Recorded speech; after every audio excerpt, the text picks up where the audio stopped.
Redline oil, formulated to win, proven by me. Redline oil, formulated to win. Formulated to win. Formulated to win, proven by me.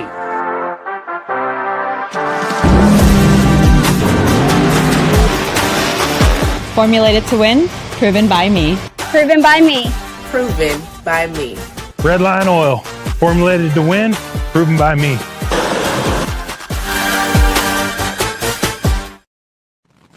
This is WFO Radio.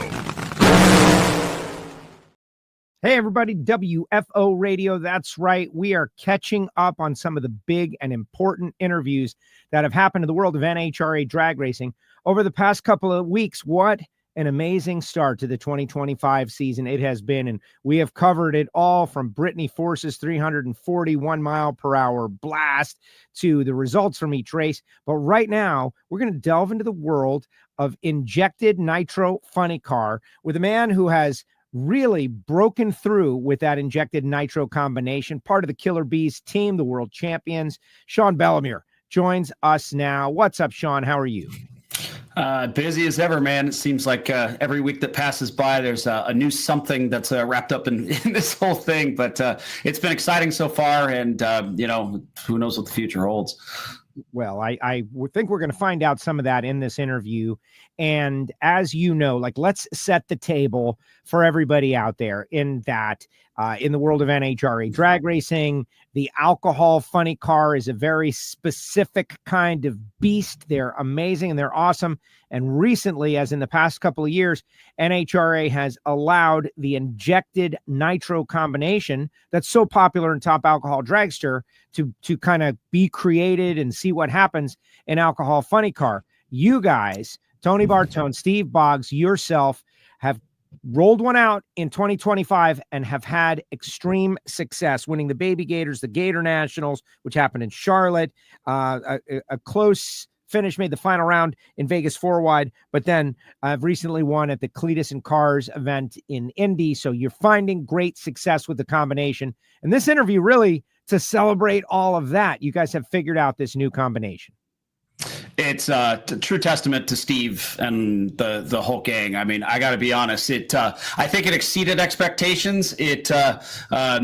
But at the same time, it's been a hell of a struggle too. When rules changes come weekly, it's not just change the nitro percentage and send the car down the track again. It's, changes to head gaskets and changes to fuel system and timing retard and all of it. And so, that's been one of the things that to me has been so impressive about Steve in general is the fact that he has been able to adjust almost day by day to still keep the car competitive. And, certain things have happened that have really kept this thing, kept us on our toes, going to the different racetracks and of course having different conditions. And you start out in Gainesville with such phenomenal conditions and then go to Vegas where it's desert and dry and high altitude. And then fighting a new problem where the car suddenly won't react. And now I look like an idiot because I can't leave the starting line. And so, that broke my heart losing on a double hole shot to Maddie and Brian Haug. So in Vegas. So we worked on that part of it, and then the rule change came again. And so that's some more of the behind the scenes stuff that a lot of people don't realize is it is more than just changing the needle on the nitro checker and see how the car goes down the track again. So it's been crazy to say the least. And I feel like we're not done yet when it comes to the rule changes. And the class is very at an influx, I feel. And, like I said, the time will tell what happens from here. All right. So I in that artwork, right, there are a lot of people that go heavy clickbait. We don't on WFO Radio. We don't go heavy clickbait, but every once in a while, I want people to watch this. I love Alcohol Funny Car. I love the people in it. And I remember, going to the Gator Nationals years ago, watching Brad Anderson, watching Bob Newberry, watching Frank Manzo, watching all the amazing cars out there and loving the sound of Alcohol Funny Cars. You grew up in it, and to see the class thin has been very difficult. In Top Alcohol Dragster, they came up with a solution by bringing out these injected nitro cars, and it seems to have worked. Seems like there's over 20 wherever we go. And some have pushed back on me recently on that theory about, the number of drivers versus the number of teams that supply cars. I get that. But this was done at least with the best of intentions. But when you guys showed up, there was controversy. In fact, at the Gator Nationals, most of the other alcohol teams put their cars up for sale as like a protest. They weren't serious about it, but they kind of felt like domination was about to happen. How did you guys take that? Ultimate sign of respect, whether that's what they meant or not. Here's the thing. All we can control is the car that we line up in our lane. And so we took the rules that NHRA provided for us, and we feel that we made the best of the situation. Now, keep in mind that this is not new this year. Mixed Steel had been running a car the last couple of years. There was a car out of the Midwest that had been running and a few others being built. So what this was, however, was the first real purpose-built injected nitro funny car. Steve took an idea to Murph McKinney. He built a chassis for us. He took an engine combination to Brad Anderson. They built an engine combination for us, and this was the final product. So, we can't control the way that people feel around us. I understand. I see both sides of it. I too was a budget top alcohol funny car racer with my family car for years, so I get the other side of it. But you're absolutely right. The thing is that the alcohol funny car class has been thin as hell for years, and something had to happen. The old, definition of insanity. And so we can't just expect cars to magically appear. We've got to do something. We've got to make something happen. And so injected nitro was the obvious choice. Now, what Alcohol Dragster has on the funny car guys is 15 to 20 years of knowledge. This has been a long time in the making, and the Dragster guys have had years to build these cars, and so we're still in our infancy here. I still think it's a more economical way to go. I really do. I've had conversations with fellow racers who disagree with me, and the reality is that you do not have to have as many crew guys come along. There is no blower on the top. You do not rev it up as much. There's no transmission parts to replace, and you can establish a safe baseline tune-up out there to run fairly competitively. And so you don't have to do that by throwing a bunch of parts on the ground because of the engine RPM and simply that. So I believe that there is something there when it comes to the cost of it all. If you want to go NHRA drag racing in a funny car and a nitro funny car at that, you are going to face the initial expense of doing so. But as time wears on, knowledge gets out there, pre-owned parts get out there, things will become more affordable to purchase. There's a lot of that out there in the blown side right now, not so much with the injected side because there aren't any of them out there yet. And so if I'm looking into the future 5 years, you said it best, Joe, in a previous conversation, this is sort of the rebirth of the class. I still believe that. We've got a ways to go, and we need to get more data at the different tracks to get the right rules in place. And then from there, I think we can build a foundation and move forward. I appreciate all of that. I want to dig a little deeper. I'm looking at some photos, though. It's like, though, you guys are already the world champs. That's number one. You're already the world champs. And so previous to this combination, you were still winning. That's, I think you had won 3 out of the last 4, and the Gordon family won the others. So there was already domination. You got Tony Bartone, maybe not domination, but you won the championship. That's all I really need to say. But really, Sean, you got to put the Jolly Roger on the thing to be extra intimidating, though. Come on. Like, why can't it be pink? You make it pink, then they don't complain.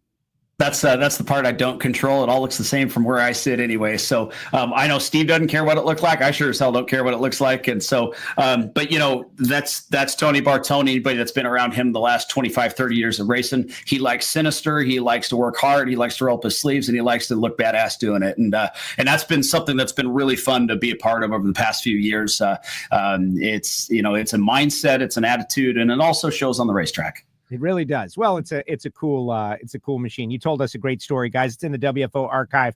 I don't know when you can go find Sean's interviews, but screaming down into the shutdown area, there was no net, Jolly Roger flying. You're going into like a field of vegetables or something. You told us that story. All right. So I said on the microphone a couple of races ago, and every once in a while, as an announcer, I'll say something that will get people's attention in a negative way.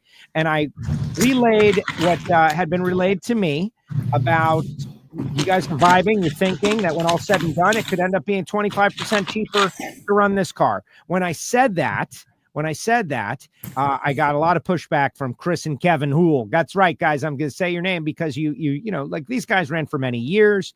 They ran on what they would say a tight budget. They did a good job bringing marketing partners out there, and they immediately pushed back on that. And so what I said was, well, wait, is it 25% off the way Bartone Brothers does it? Is it 25% off what anybody does it? I don't know the answers to that. Can you put a little bit more meat on the bone in terms of where you think savings is? Like valve springs, servicing superchargers, you still bring a pretty healthy group to the track, just for those guys' benefit. Because I'm in trouble now, Sean. They're mad at me. Well, and first off, I have nothing but the utmost respect. In fact, I consider them friends. We talk all the time, the Hool brothers and I. So, but I do disagree with them. And, Chris and Kevin, they race a way that really nobody else in the class races. I mean, it is Chris and Kevin, and usually they have one helper. And heck, they don't even take the body off between rounds because they don't have the personnel to do it. But that's how they choose to go racing, and that's how they can afford to go racing. And I'll tell you what, they're tough. They've always raced me tough. They've always, they're national event winners. They're top 10 players basically every year they've done it. So who am I to tell them how to race? They've done really well at it. But the thing is that if you take these same two combinations, the same two cars, you line them up side by side, and if you make, let's say, between 50 and 75 runs a year, you are going to have to, just out of parts attrition, change more parts in the top alcohol car purely from the point of engine RPM. They don't like being shifted over 10,000 RPM. You have to shift them over 10,000 RPM. Blower belts, transmission parts. If you shake one, pretty good chance it's going to hurt transmission sprags. You got to get in there, got to potentially change them. And so, and on top of that, you have to have a crew person available to do that between rounds. A lot of times we are in a real tight turnaround time-wise, so you have to have a dedicated person on that transmission. In a lot of cases, that has to happen. And so, and let's face it, alcohol funny cars are prone to tire shake. That's why we love them and their unpredictability. So, just simply from that aspect, laying the two side by side, once the cars are built, your added expense on the nitro side is just that, the nitromethane itself. And the other thing that I've seen is spark plugs. You run double the spark plugs in a nitro car, of course, but because of that low RPM, you are going to get more than double, probably triple the life on connecting rods, crankshafts, pistons, cylinder heads, as long as you don't torch them. There is no transmission, and you've got one extra clutch disc. And so if you can, if I were to start an engine, a top alcohol funny car operation today with my dad starting over, I would take a real hard look at building an injected nitro car. You don't have the $25,000 blower to purchase. You don't have all the transmission parts to purchase. And a couple of sets of rods will last you a really long time. Randy Meyer came up to me, I believe it was in Charlotte, and he handed me a broken valve spring. And I looked at the broken valve spring, and I said, shoot, how many runs you got on that thing? He goes, I don't even know how many runs. I just know it's 4 years. I mean, we change valve springs every 10, 12 runs in the blown car. So and that's a discussion I'd be open to having with Chris or Kevin or anyone else out there. What I truly believe is there are more people concerned about what the rules are doing and the fluctuation of the rules than the actual cost of the building of the car itself. So, the other side of that too is I truly believe, Joe, that there's money out there to be spent. It's very easy for me to say that. So before everybody comes, barking down my neck here, it's easy when Tony Bartone's the one paying the bills and I just drive the car. But I really believe there's money out there to be spent. And here's why I say that. Look at the number of pro mods out there. Pro mods are not cheap to run, period. End of story. They're more expensive to build than a funny car. They're more expensive to maintain and run than a funny car. A lot of them are only going 1/8 mile. And still there's 70 or 80 of them out there. So I truly believe there's the money out there to be spent on drag racing. We need to make alcohol funny car attractive to go build a car to again. There's money out there. There's people wanting to spend the money to go race. I believe that there is money out there to be, there's racers out there that want to come race with us. There's just a few other reasons possibly why they're not doing that. I gotcha. No, I agree. It's the class has had its former greatness, and we gotta we got to make it great again, right? It's the sound and it's the speed, right? To use that common nomenclature these days. But the work and the effort to the attention that you get for it. But Pro Mod is awesome too, but they're not, it's not like they're getting Big Show, Mission Foods, Top Fuel attention either. It's just about the work you're willing to do.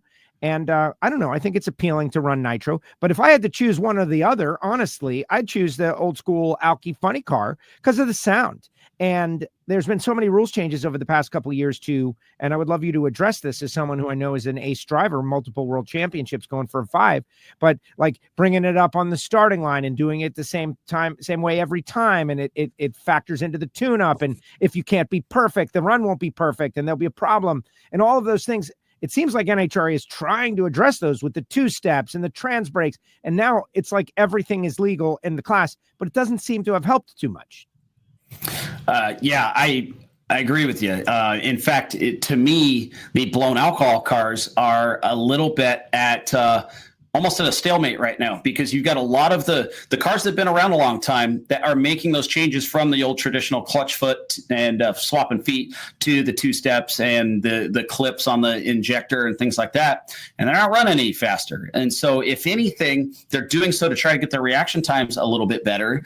But if they gain 200ths in reaction time, they're losing 400ths in performance on the track and they're down 2, which I personally have never really understood. So to me, in the end, the cars are still running the same.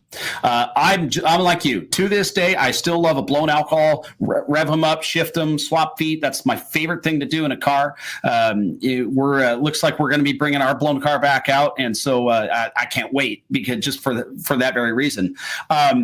And so I actually have had some conversations with various different people, whether it be NHRA employees or current top alcohol racers, former top alcohol racers, guys that run in different classes. And the thing is after all this, the cars are still just running the same. And until we came out with the injected nitro car, I mean, we set the record in 2019. Previous to that, Johnny Lindbergh set the record in 2015 or 16.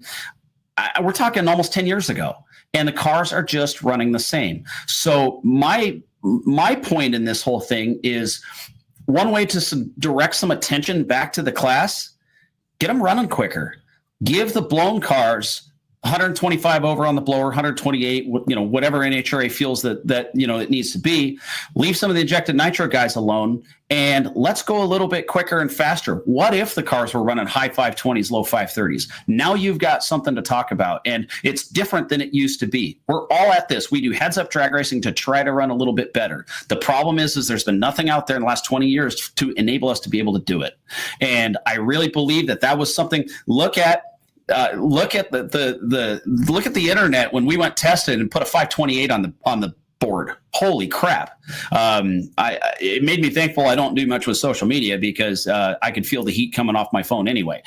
But it created some waves. And so my opinion is that if we are able to make an injected nitro combination to where it is attractive for guys to go out, build a car, be able to run low 530s with it, not kill parts, give the blown alcohol guys something to where they too can go out and not kill parts. Truth is that my belief, again, I've had conversations with Steve Boggs before, conversations with a few other guys, and that is, if you give these blown cars more overdrive, they will actually not have to rev them up as high. You don't have to wind them up so high to get the blower boost to make it run right.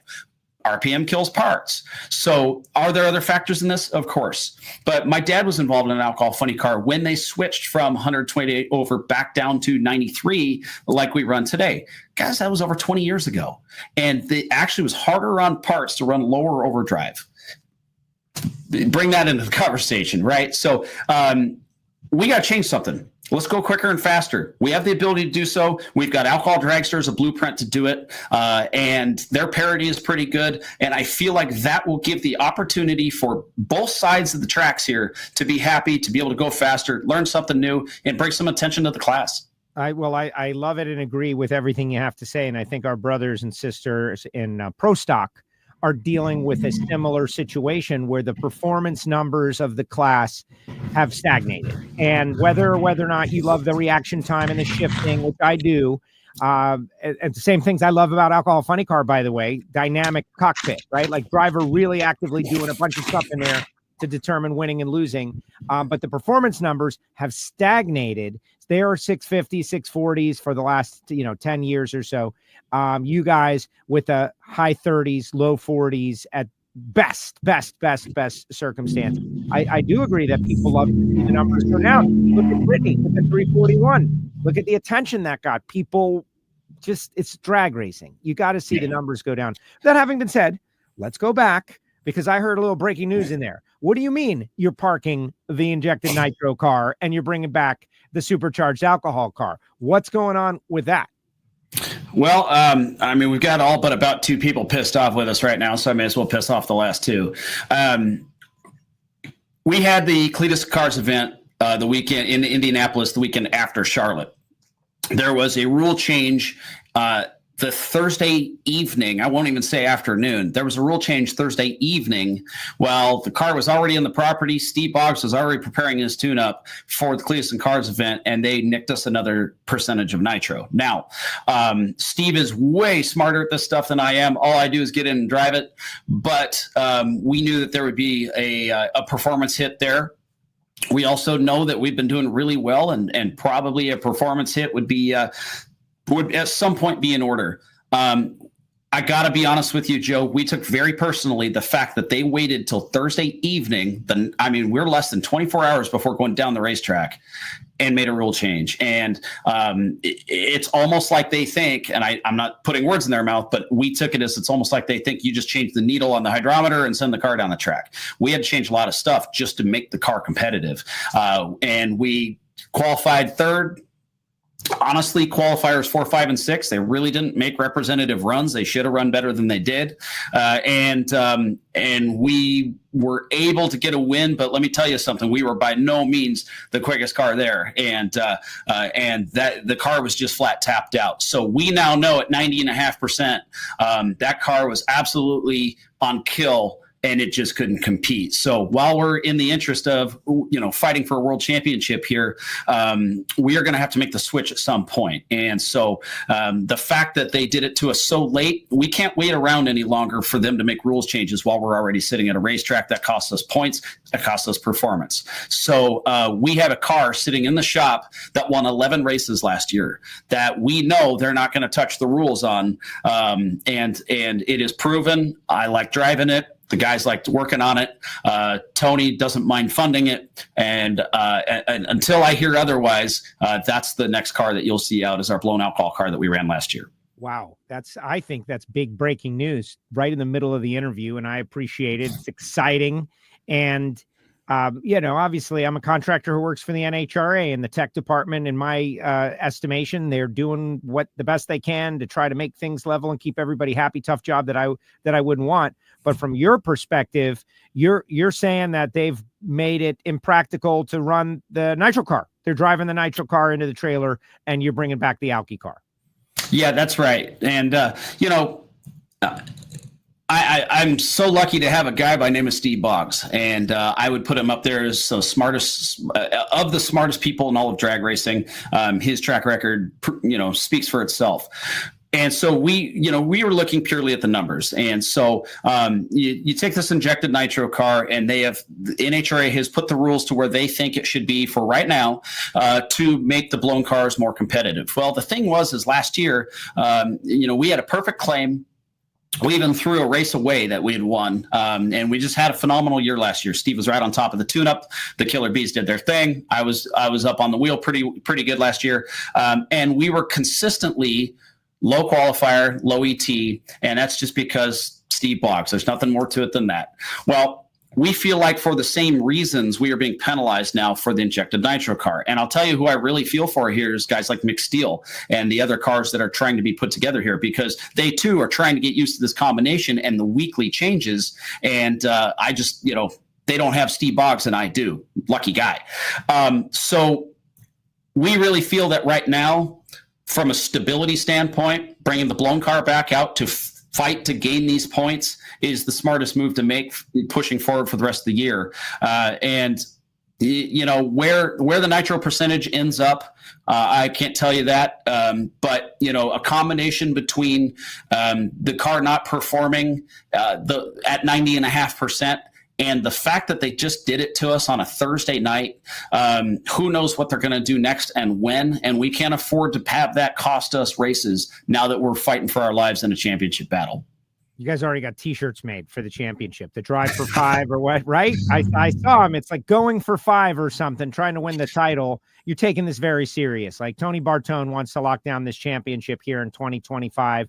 And, you know, he's invested a lot in racing. This is vital and important to him. So you guys are making what we'll call a strategic move for the championship. Yeah, that's absolutely right. I mean, that's priority number one, is turn on win lights and go to win that championship. And yeah, Tony had an idea to put an outline of a world championship Wally out there to kind of dangle the carrot in front of us to, you know, keep us focused and you know, try to get that 5th world championship. But you know, the unpredictability of what NHRA is going to do with the rules for injected nitro, I fear is going to keep more than just our nitro car off the racetrack. And that's counterproductive to what we're trying to do with the class here. We're trying to get more cars. We're trying to be put a positive light on the class. And but in the meantime, we've got to go out and win races. And we are to the point now to where I'll flat out say it. We got flat lucky in Indy 2 weeks ago. We should not have won that race. We did not have a car to win that race. And Steve feels that car was absolutely at its wit's end when it came to performance. And we had a couple of mistakes made by our competitors and we ended up winning. But that is not one based on performance standpoint that we should have won. Copy that. No, I understand. And I appreciate all of this. Not that everyone will agree, but I'm really hoping that the folks that are involved in these classes, you know, I got a good relationship with Randy Meyer and Rich McPhillips, and they're making businesses out of it and giving people the opportunity to chase championships. And the way they do that is by having really reliable machines that go down the track and don't hurt a lot of parts. That's how they've been able to build their businesses. And certainly, Nunzio and Mick Steele, like these guys have invested a lot of money in trying to do this. There's something about burning nitro, right? Like people want to burn nitro, a lot of them. And who knows where this is going? I hope it works out regardless. Like everyone can get to a place where they feel good about what's happening. Yeah, and I agree with you. And I mean, heck, I'd burned nitro in the past too. Drove nostalgia top fuel cars, and there's nothing quite like it. I also, you know, I feel like the most logical answer here, though, to make everybody happy is to get everybody to go faster. Let's dangle the carrot in front of Jeff and Mike Strasburg on Annie Whiteley's car, and Bob McCosh and Doug and Mike Gordon. Let's get these cars going a little bit faster. Well, the way to do that is give something to the blown cars. And I think, you know, that will be something that everybody now is working toward. We're trying to back the injected cars up to a combination that the blown cars have had for the last 20 years. Okay, well, the injected car is new. That's going to take a while. Well, what if we get everybody moving forward? And that's my take on it. I've had some really, really constructive conversations with NHRA tech officials and things like that, some of whom agree with me and some don't, and that's okay. But, you know, the point is that we cannot continue doing what we've been doing because, like I said, that's just the definition of insanity. We are not going to move forward doing that. But we need something to keep the injected guys wanting to come back and maybe give the blown cars a little incentive too. Absolutely. Well, I appreciate this. I know it's you earned your way on WFO the way you came out of the box this season.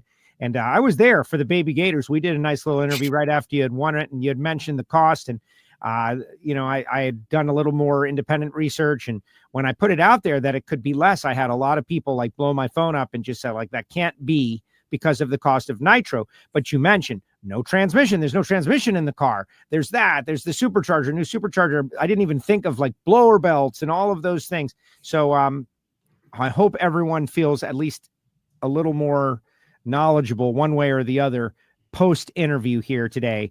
And you know, whatever's best for Alcohol Funny Car, right? I would love to see them go faster. I'd love to see them tickle the 20s every once in a while. Would be badass, and I think would be good for the class in general, and sure, make it more fun to drive for everybody. Yeah, absolutely. And you know, I mean, for anybody that wants to talk finances about it, everybody knows where our trailer is at the track. We'd be happy to discuss it. We've done both. We are doing both. And not to say, and I'm not throwing any breaking news out there, but I'm not to say that it's not possible we won't have both cars at the track at one time at some point. So, no, that has not been discussed yet, but I'm not saying never. So, we are keeping the best interests of Alcohol Funny Car at the forefront of our mind while we try to win a championship. But there's a lot that goes into a blown alcohol car that you don't have to worry about on an injected nitro car. And the more races we go to, the more I'm learning that myself. And it's definitely a cost savings for sure. You just teased the audience, though. They will want to know whether you'll be driving like one or the other, or whether there'll be another driver in another car, or what are you talking about, Sean? What you mean? Well, again, this is something that we have not even really put any logistics together on. It was a couple of things were thrown out like at the bar one night. And, if from a rule standpoint, if we go out and run really, really well with the blown alcohol car to where the injected nitro cars cannot be within reach of us, pretty good chance NHRA will adjust the rules for the injected nitro car to speed them up. Well, what if we brought the injected nitro car back? Right now, the rules say that I cannot switch back and forth more than one time throughout the year or will be penalized points. That's in the rules for Alcohol Funny Car. So what if we brought both cars out? And again, this is just a what if. This is all theoretical. But what if we brought out both the blown car and the injected car? That would mean two separate drivers. I can't tell you which one I would drive because I don't know yet. But show that the parity could be pretty close to one another with the same tuner tuning both cars. I feel like sometimes these rules are not being set for the combination; they're being set for the tuner, and so having both cars out on the racetrack at the same time theoretically would show what both are capable of. That's all. And like I said, it's been nothing more than a conversation over a couple of drinks one night, but if that card needed to be played to show NHRA where we're at with this whole program, I'm not saying Tony Bartone wouldn't do it. Okay, exactly. Right? Like Tony Bartone, people don't realize he's working on an international championship double. He's got a lot going on overseas with the TT World Challenge stuff. We were at the Rolex watching and just amazing. He's willing to do whatever it takes, but talk a little bit about Steve Boggs, because I think that's another detail as we wrap this up. Steve Boggs might be the winningest and most successful of the crew chiefs who doesn't get television time, right? The guy doesn't get a lot of spotlight. You're the face of the team. You do all the talking. He does all the figuring. But when it comes, he's in his 80s. That's amazing in and of itself. He's out there competing. He looks great, but the guy is a very high level guy who loves figuring things out. He's been a world champion a multitude of times, and it's going to be tough to legislate him out of the winner's circle. That picture you're showing right there, about 2 minutes before that picture was taken, Steve hollered at me, "Can we get a move on? I want to download the computer and see what it looks like." That right there is Steve Boggs in a nutshell. Steve's passion and fire for this is unlike anything I've ever seen by any individual at the track ever. The NHRA employees, I think, are scared of him, and he will have no problem telling you his mind. At 81 years old, he's got more fire underneath him than any 50-year-old I know. But that's what makes him so damn good. And so he has taken this nitro percentage thing almost as a challenge. And he said, okay, you're going to do this to me. Well, I think I can make it run that. And up until Indy, he was right. And this is where we have kind of said, okay, at this time, we can't get this car to go any quicker. No matter what, it's harder to cut lights in because it doesn't want to react, and it will just not go any quicker than what it did in Indy. So now after Q2 of Indy, he told me, he said, I'm already thinking tune up for the blown car.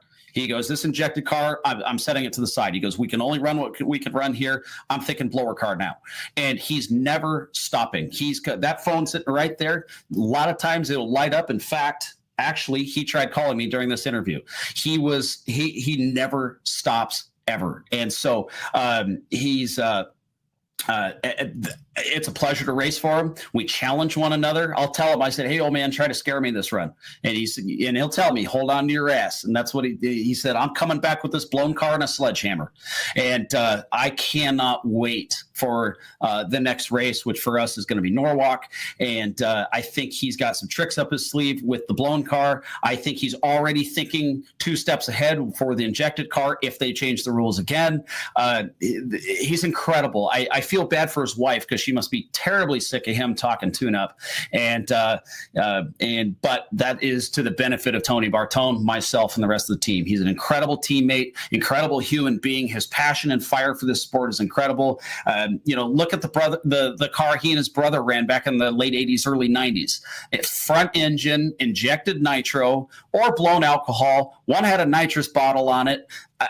Who's going to make that work? Well, Steve Boggs is going to make that work, and sure enough, he did. The man's incredible. I wish I could figure out how to make him live to 125 years old because I think we could do a lot of damage. Well, you keep drag racing, right? Like that's the thing about drag racing, and I say it like there's a million people who have said it, but if you never stop, and he's never stopped, he's still going. 81 years, and he looks great. Like my goodness, at 81, Steve Boggs looks great. And if you can scare the NHRA guys, that's good too. Sean, thank you very much for this insight. I appreciate it. You've had great success on the track. You lost on that double hole shot. The car is a big part of reaction time. Reaction time is a big part of your character as a driver. So you've had to adapt to this thing, and you've adapted well. Recently out there at ZMAX, you were really good on the tree. It's been a pleasure to watch. And also for one of the classes that we all love, to watch a little upheaval is good too. There's a little controversy, like we say in the artwork, right? A little controversy around Alcohol Funny Car. I think it makes it interesting to lock in on the class. Thank you for joining us here on WFO Radio. I really appreciate it. Thanks, Joe. There we go. Sean Bellemeur with us here on WFO Radio. How about that, guys? Now you know. It's just that simple. We'll have some final comments after this. The number one source of friction in your engine is not what you think. Piston rings rubbing against the cylinder walls generate more friction than any other part of the engine. More friction and temperature means more wear and less horsepower. Fortunately, the team at Total Seal knows how to reduce friction and wear through innovative piston ring design. If it takes a piston, Total Seal can build a better ring.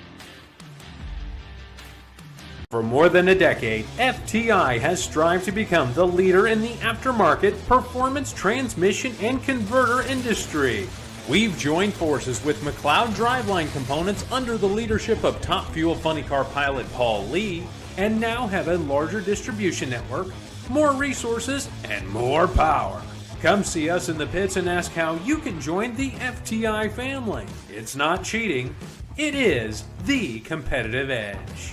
Looking to replace your OEM diesel particulate filter or diesel oxidation catalyst? Look no further than DPF X-Fit, a complete line of aftermarket diesel particulate filters and diesel oxidation catalysts designed as an exact fit OEM replacement with all makes coverage for light, medium, and heavy-duty trucks. With thousands of units in stock, we ship the same or next day, and be sure to check out our comprehensive reverse OEM lookup tool. Always new, never remanufactured. For more information, be sure to visit dpfxfit.com. That's dpfxfit.com. How about Sean Bellemeur giving the details, middle of the interview, breaking out the news that they're going to bring the blower car back out at Norwalk. Mid-season, mid-championship, right turn, going in a different direction, and keeping everybody on their toes. And so it's gutsy. It's gutsy. Like, what if they can't figure out the blower car? And what if they fall? Yeah, right. That's not going to happen, I don't think. I would be more surprised if that happened, then if they continue their successful ways. Here's the thing. It's from where I'm sitting. It's about Alcohol Funny Car. This has always been like the big show, Mission Food Series, Top Fuel Funny Car, like, double A Funny Car. This is double B Funny Car. It's a rung down. There's a million ways that they describe it within the series. A pro sportsman class, the highest level of sportsman racing, which is really not fair. That's not accurate. It takes a ton of effort. Is it AAA baseball compared to the major leagues? I don't know. We don't need to go that way. It's amazing. The cars run 280 miles an hour. It's amazing what they're running. The drivers are shifting them. It's amazing. They're loud. They're unique. They've got their own unique sound, their own unique vibe on the starting line. Alcohol Funny Cars have always been just wild cars all over the place. Kind of before Pro Mod was the thing, the unpredictable race cars that could end up on their roof or on their lid or in the wall at any time. Alcohol funny cars were always like that. And I liked them for that exaggerated craziness and the chaos. But the numbers have dwindled for a million reasons. They're expensive. The body makes it expensive. The amount of work you've got to do. And Kevin will texting me like, I loved it. I appreciate it. I love the angle, the other side of it. Well, it only took us 2 guys to do it. We do it with 2 people. Right. But not everybody can do that. Maybe you guys are special. It's like the late great James Brown talking about how other people should do what he does. It's like, they can't do that. You can't do what you do. You're special. You could do what you do because you are excelling. For 2 people to be able to run an alcohol funny car the way that they have it set up. I don't know that should be what everybody is shooting for. Everybody does it their own way. Tony Bartone does it his way. The guy has run big show funny cars. This is what he loves to do. He's got the, top tier alcohol funny car operation in all of drag racing. And you've got couple others that are battling it out with him, but they are clearly the standard based on the results. And so they decide to go down the road with this injected nitro car, which just for their own entertainment, and they've had success, and now they're going to park it and come back at you with the blown car. And are they going to beat you, or are they not going to beat you? And I mean you as in rhetorically, like everybody. And you've got Maddie Gordon is trying to win a championship before she moves to Top Fuel. And you've got great teams. See, like Bob McCosh got mentioned. And there's just so many who are successful. Annie Whiteley, they don't want for budget over there. That's not like a budget alcohol funny car operation. And that's the thing. It's about drag racing. It's about drag racing. What is the number one thing to win? And you've got these highly successful people who have already won at the game of economics. And now they want to compete in the game of drag racing, the sport of drag racing. And they're going to do whatever it takes to win. And isn't that what we all want to see? Do you want to watch a class where people are not doing whatever it takes to win? They're only doing some of the things it takes to win.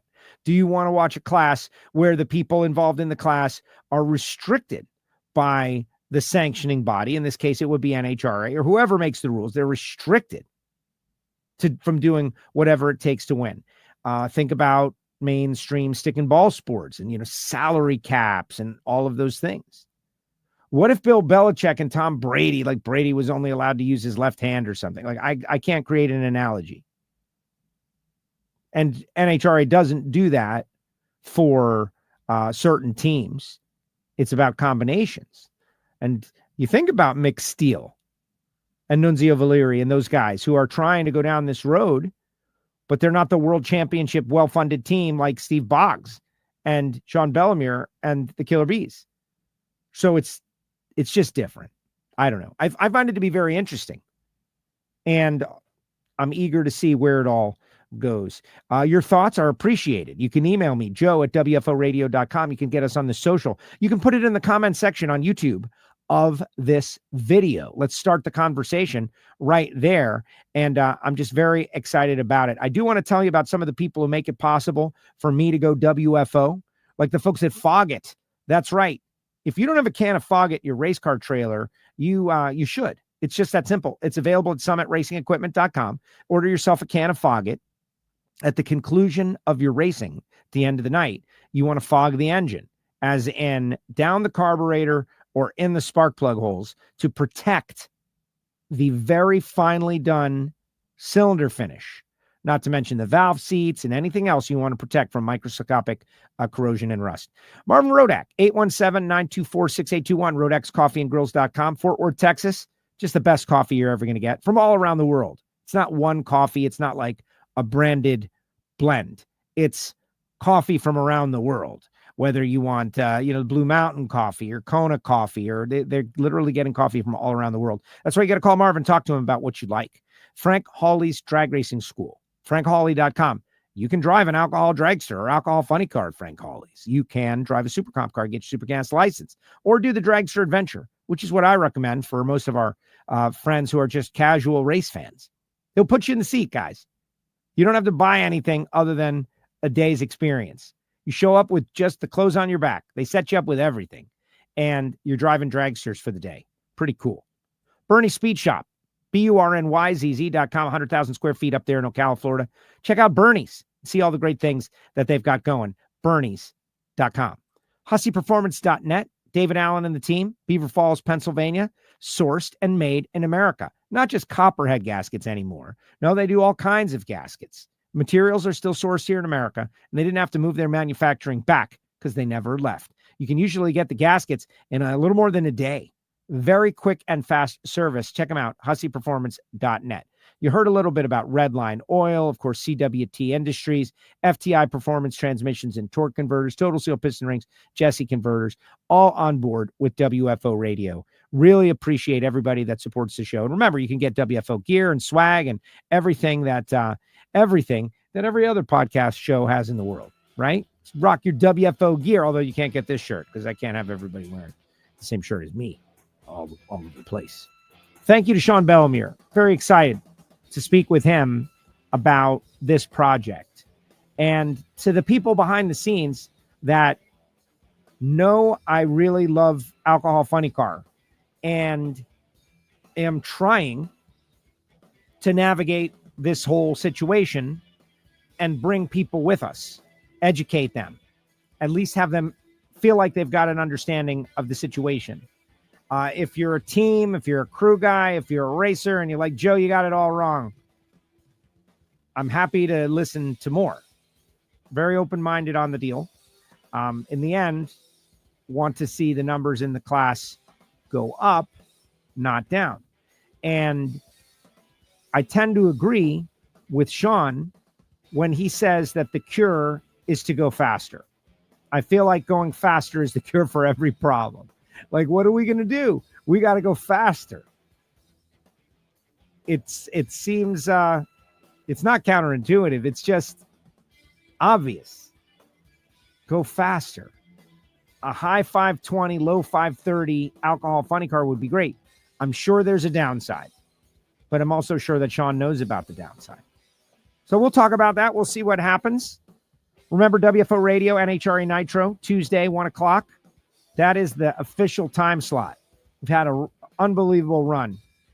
Randy Couture talking about his pro mod effort. Talked to Brittany about 341. Now Sean Bellemeur getting ready for the Gerber Collision and Glass Route 66 Nationals. It's all happening here on WFO. Appreciate all you guys. Thanks to Sean. Thanks to the Killer Bees. Real interested to see which car rolls out not long from now. All right, guys. Thank you very much. WFO.